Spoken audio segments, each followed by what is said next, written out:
అంటే చాలామంది అదనపు ఇయర్ వ్యాక్సిన్‌లు చేపిస్తూ ఉంటారు. దానివల్ల లాభమా? నష్టమా సార్? ఇయర్ వ్యాక్స్ అనేది మన శరీరంలో ఒక భాగం లాగేనండి. హ్మ్. అది మనకి ఒంటికి స్వెట్ అయితే ఎట్లా వస్తుందో, హ్మ్. చెవిలో కూడా మనకి ఈ ఇయర్ వ్యాక్స్ అనేది వస్తూ ఉంటుంది. ఓకే. ఇందులో 2 రకాలు ఉంటాయి. డ్రై వ్యాక్స్ అంటారు. వెట్ టైప్ అని చెప్పి ఇంకొకటి అంటారు. హ్మ్. ఈ డ్రై వ్యాక్స్ వల్ల ఎక్కువ మందికి సమస్యలు వస్తూ ఉంటాయి. ఓకే. ఈ వెట్ వ్యాక్స్ వల్ల ఏంటంటే బట్ ఏదైనా కూడా వ్యాక్స్ అనేది మంచిదే ఒక రకంగా. హ్మ్. ఎందుకంటే మనం చెవిలో ఇలాగ మీరన్నట్టు ఇందాక మనం చెప్పుకున్నట్టు చెవిలో ఏదైనా పెట్టినా గానీ హ్మ్. అది డైరెక్ట్‌గా ఇయర్ డ్రమ్‌కి తాకకుండా ఓకే. మధ్యలో మనకి ఈ వ్యాక్స్ అడ్డుకుంటుంది హ్మ్. ఒక రకంగా. హ్మ్. ఇంకొకటి ఏంటంటే ఈ వ్యాక్స్‌లో యాంటీ బ్యాక్టీరియల్ ప్రాపర్టీస్ ఉంటాయి. ఓకే. సో మనకి డస్ట్ అది పోతున్నా హ్మ్. ఇంకేదన్నా ఇన్ఫెక్షన్ అది కూడా స్కిన్‌కి రాకుండా ఈ వ్యాక్స్ అనేది ప్రివెంట్ చేస్తుంది. హ్మ్. అయితే అలాగని ఒక్కొక్కసారి ఎక్కువ వ్యాక్స్ అక్యుములేట్ అయిపోతుంది.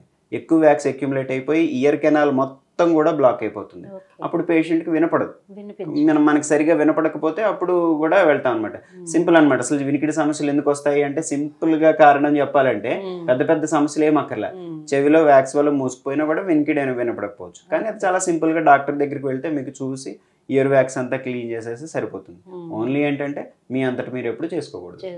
అంటే చాలామంది మీరన్నట్టు ఇయర్ బడ్స్ అని ఇంకా ఏవేవో పెట్టి తిప్పేస్తూ ఉంటారు క్యాండిల్‌లో అట్లా. హ్మ్. అది మరి చేయడం మంచిది కాదంటారా? అంతే ఎందుకు? కదండీ. హ్మ్. ఇప్పుడు మనకేమవుతుందంటే ఎక్స్‌టర్నల్ ఈ ఎన్విరాన్మెంట్ లోపల అంతా ప్రొటెక్టెడ్ ఎన్విరాన్మెంట్. మనం హ్మ్. ఇప్పుడు ఏం చేస్తాం చెవి లోపల ఓకే. నేను ఇయర్ కెనాల్ అన్నాను కదా! హ్మ్. సో దాంట్లోకి మనం ఇలాంటి ఫారెన్ ఆబ్జెక్ట్స్ ఎక్కడి నుంచో ఈ పుల్లలు ఇవన్నీ పెట్టడం వల్ల ఏమిటంటే స్కిన్ బ్రేక్ అవుతుంది. హ్మ్. స్కిన్ బ్రేక్ అయ్యి ఈజీగా ఇన్ఫెక్షన్ వస్తుందన్నమాట చెవిలోకి. ఓకే. అది చాలా పెయిన్‌ఫుల్ కండిషన్ అన్నమాట. హ్మ్. ఆర్టైటిస్ ఎక్స్టర్నా అంటారు. ఓకే. అలాగే ఈ మధ్య సమ్మర్‌లో చాలామంది స్విమ్మింగ్ పూల్స్‌కి ఎక్కువ వెళ్తూ అవును. ఉంటారు. స్విమ్మింగ్ పూల్స్‌లో వెళ్తున్నప్పుడు ఏమవుతుందంటే ఈ లోపల వ్యాక్స్ ఉంటుంది. అలాగే వీళ్ళు కొంచెం వాటర్ వెళ్ళి లోపలికి ట్రాప్ అవుతుంది. హ్మ్. ఆ వాటర్ అనేది కంటామినేటెడ్ వాటర్ అనేది కామన్‌గానే ఉంటుంది హ్మ్. పూల్స్‌లో. సో దానికి అడిషనల్‌గా వీళ్ళు ఏం చేస్తారు ఈ ఇయర్ బడ్ తోటి కొంచెం వెంటనే క్లీన్ చేసుకోవటం ఇలాంటివి చేస్తూ ఉండడం వల్ల హ్మ్. మనకి చెవి ఇన్ఫెక్షన్‌కి ఈజీగా గురవుతుంది. దాన్ని ఓకే. స్విమ్మర్స్ ఇయర్ అంటారనమాట. హ్మ్. It's a very painful condition but easily treatable. Treatable easy. మనము ఓకే. అంటే చాలా నొప్పి ఉంటుంది. హ్మ్. కానీ ట్రీట్మెంట్ అనేది చాలా సింపుల్‌గా చేయొచ్చు మనం. సింపుల్‌గా అయిపోతుంది. యాంటీబయాటిక్స్ అండ్ ఇయర్ డ్రాప్స్ తోటి సరిపోతుంది. తగ్గిపోతుంది.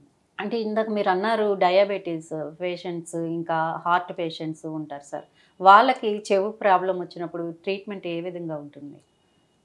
సిమిలర్ కైండ్ ఆఫ్ ట్రీట్మెంట్ అండి. హ్మ్. ఓన్లీ మనం ఏంటంటే అడిషనల్‌గా తీసుకునేది జాగ్రత్తలు హార్ట్ పేషెంట్స్ వాళ్ళకి దానికి సంబంధించిన హార్ట్ కార్డియాక్ ప్రొఫైల్ అంతా నార్మల్‌గా ఉండేలా చూసుకోవాలి వితిన్ ద లిమిట్స్. హ్మ్. డయాబెటిక్స్‌కైనా అంతే. హ్మ్. ఇప్పుడు నేను ఇందాక మీకు చెప్పిన ఈ year infections, ear canal infections అన్నాను కదా! అవును. డయాబెటిక్స్‌లో మోస్ట్ కామన్ అనమాట. హ్మ్. దాంతో పాటు ఫంగల్ ఇన్ఫెక్షన్స్ ఉంటాయి. ఆటోమైకోసిస్ అంటారు హ్మ్. దాన్ని. అంటే మీకు చెవి లోపల ఆ మాయిశ్చర్ అది చేరి కొంచెం ఫంగస్ స్టార్ట్ అవుతుంది గ్రో అవ్వటం. హ్మ్. అంటే ఇలాంటి బ్లాక్ ఫంగస్ లాంటిది కాదది. ఇక్కడ ఓకే. ఉండేది వైట్ కలర్‌లో ఉంటుంది. లేదా బ్లాక్‌గాను ఉండొచ్చు. బట్ ఏంటంటే అది వేరు, ఇది వేరు అనమాట. హ్మ్. సో, ఈ ఫంగస్ అనేది డేంజరస్ కాదు గానీ చాలా ఇబ్బందికరం. అండ్ డయాబెటిక్స్‌లో ఏమవుతుంది ఇమ్యూనిటీ లెవెల్స్ అవి తక్కువగా ఉండటం. రిలేటివ్‌గా ఈ షుగర్ లెవెల్స్ అవి కంట్రోల్‌లో ఓకే. లేకపోతే ఇన్ఫెక్షన్ త్వరగా స్ప్రెడ్ అయిపోయే అవకాశం ఉంటుంది. హ్మ్. అంటే చెవి అనేది మనకి తలలో ఇంపార్టెంట్ స్ట్రక్చర్స్ అన్నిటికి. హ్మ్. పెద్ద పెద్ద బ్లడ్ వెసల్స్‌కి అట్లాగే బ్రెయిన్‌కి వీటన్నిటికి దగ్గరగా ఉండే అవయవం. అవును. సో, కాబట్టి దీన్ని మనం ఎక్కడ జాగ్రత్తగా నెగ్లెక్ట్ హ్మ్. చేయకూడదనమాట. జాగ్రత్తగా వెంటనే కాపాడుకోవాలి. అంటే ఎన్ని మంత్స్‌కోసారి చెవివి టెస్ట్ చేయించుకోవాలంటారు? పర్టిక్యులర్‌గా ఇన్ని నెలలకి అనేమి ఉండదండి. హ్మ్. జనరల్‌గా సంవత్సరానికి ఒకసారి ఒక సంవత్సరానికి ఈఎన్‌టీ చెకప్ చేయించుకోవటంలో తప్పులేదు. హ్మ్. అది నార్మల్ చెకప్. Normal checkup. హ్మ్. రెగ్యులర్‌గా చేయించుకుంటూ ఉంటే అట్లాగే ఒక వయసు దాటిన తర్వాత ఒక 40 ఏళ్ళు దాటిన తర్వాత హ్మ్.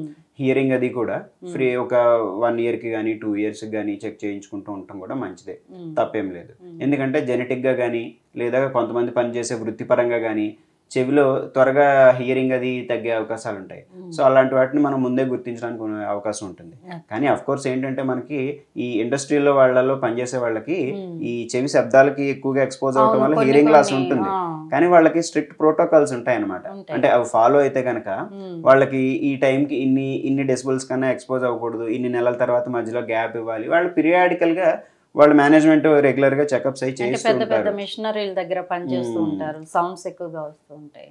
సో వాళ్ళకి మనము ఈజీగా అంటే వాళ్ళకి ఒక స్ట్రిక్ట్ ప్రోటోకాల్ ఉంటుంది. అంటే ఇంత తర్వాత ప్రతి సంవత్సరానికి టెస్ట్ చేయించాలి, ఇది నార్మల్ ఉండాలి. ఒకవేళ అందులో ఏమైనా అబ్నార్మల్ ఉంటే దాన్ని బట్టి వాళ్ళు తగ్గ జాగ్రత్తలు అవి తీసుకోవడం, లేదంటే ఆ ప్లేస్ ఆఫ్ వర్క్ నుంచి వాళ్ళని కొన్నాళ్ళు దూరంగా పెట్టి మళ్ళీ ఇలాంటి అవకాశాలు ఉంటాయి.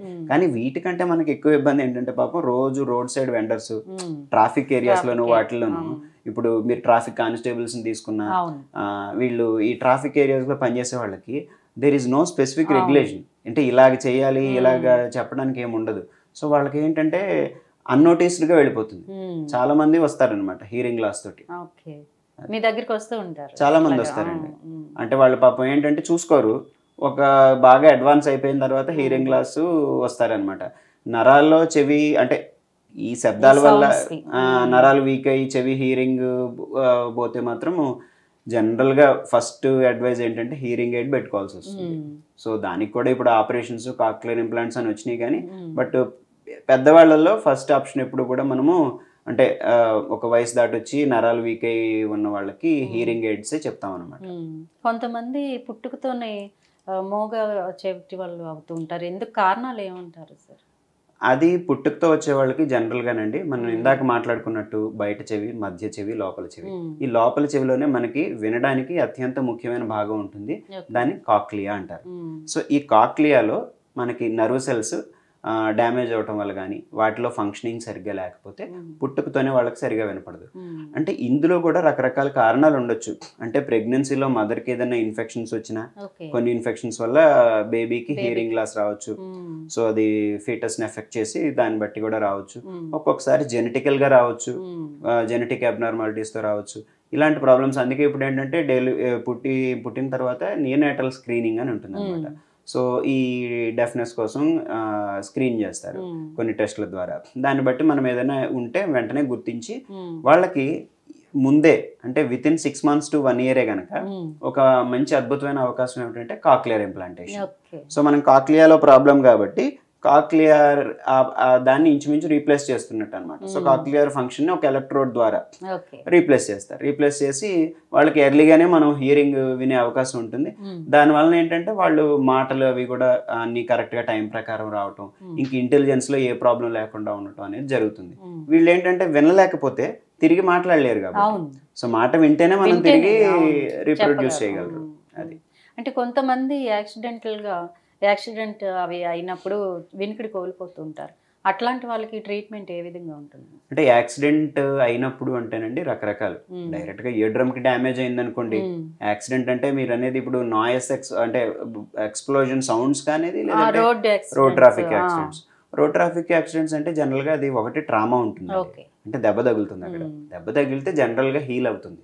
సో వాటికి ఏంటంటే ఇయర్ డ్రమ్ హోల్ పడింది అనుకోండి, అబ్జర్వేషన్ చేస్తాం, 1-2 months లో జనరల్ గా హీల్ అయిపోతాయి మైనర్ అయితే. మేజర్ ట్రామా అయింది అనుకోండి, మొత్తం ఇయర్ డ్రమ్ అంతా రప్చర్ అయిపోయింది అనుకోండి, అలాంటప్పుడు కూడా రేర్ కేసెస్ లో ఒకసారి క్లోజ్ అయిపోతుంది దాని అంతటా అదే. మనం ఏం చేయాలంటే చెవిలోకి నీళ్లు పోకుండా ఒక 1-2 months అబ్జర్వ్ చేస్తాం అనమాట.